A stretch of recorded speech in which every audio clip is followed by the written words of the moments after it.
Hi everybody, today I want to talk about working in the Mobius gradebook. Mobius does a great job grading, but it can't catch many simple mistakes that students make. It's important for you as the instructor to review quizzes and homework in order to update grades. So what should you be looking for? Typos, like missing a decimal, spelling errors, like adding extra letters to a word, miscommunication between Mobius and the student. In this particular question, it says enter the exact answer, but Mobius doesn't actually look for the exact answer to the problem. If you were to look at 0.235 over 0.570, it is not equal to 0.4123. So in this case, Mobius should have stated how many decimal places the student needed to answer to be marked correct. Occasionally, and luckily rarely, coding errors can occur. In this particular problem, the student said the answer was a to the fourth, b to the fourth, c to the fourth, which is correct, but Mobius had coded that it should be a to the third, b to the fourth, times c to the fourth. If you come across something like this, please share that with the department so that we know to correct it for future students. So let's talk about how we're going to be able to view students' work. We're going to start in Blackboard and then use the link to the Mobius gradebook. So here I am in Blackboard, there's the Mobius instructor information, and then link to Mobius gradebook. Inside the Mobius gradebook, it will list everything all at once, which can be kind of overwhelming, so it's better to go to the individual module that you are on, and then look for the activity that you would like to review. So say we want to look at the homework. From there, you can decide if you want to look at all students or just students who have grades. Do you want the results to be the best result, the average result, the most recent result? For homework, because we allow them to do them multiple times, I would say look at the best result because that's the one you would want to give points to. For quizzes, because they only get one attempt, you can also leave it at best. For progress, you could look at completed or in progress. I would leave it at all. This allows you to see who's still working on it and who's completed each assignment. You may also filter by date. I tend to use the grade data where I can use the start date and the end date. This helps me if I'm updating grades throughout the week. Say I go in on Friday and I update any quizzes and homework that are already completed by Friday. The next time I come in, I only have to look at the grades that were finished on Saturday and Sunday.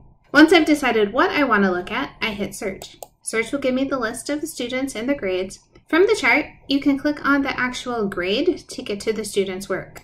I want you to pay attention to the bottom where it says search, export to CSV, and the number of rows. The number of rows tells you how much is going to show up in your chart at any time. If you have more than 20 students, you would want to change this number to view all students at once. When you come across a problem that you would like to alter the grade, you have two choices of how to do that. First, you can go to the question and you click where it says edit question grade. From here, you can enter a grade of 0 up to 1. If you want to give 50%, you'll put in 0.5. If you want to give 75%, you'll put in 0.75. So you'll always enter a decimal. So watch if I hit 1.0 and I hit save, the student now gets 5 out of 5 points.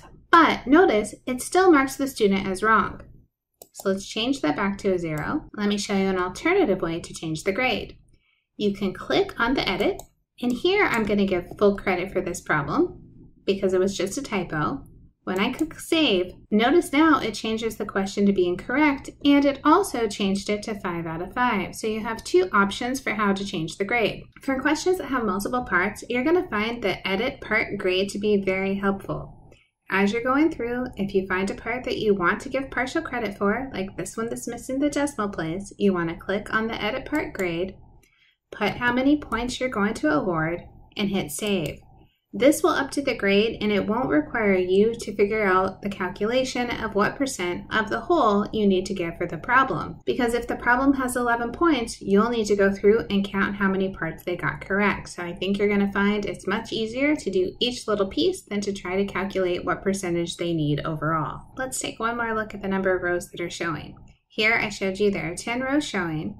And if I go to the homework for this particular section and click on a student, at the top it says 1 of 2 rows, so 1 through 10 of 20, and notice it starts at 0 and then it goes to 10. So I think it's important to leave this at a bigger number, like 20 or maybe 25 if you know you have a lot of homework problems in your particular section. Let me reassure you that this is a quick process, so updating grades will not take you very long. You only need to review the questions that are marked wrong. We trust your judgment for awarding full or partial credit to questions as needed. If you have questions, always reach out. We're happy to collaborate. And don't forget to communicate updates to students. Send an email or post an announcement after updates have been made. Students are always excited to see their grades go up and to be given the appropriate points on the assessment. If you have any questions, don't forget to reach out.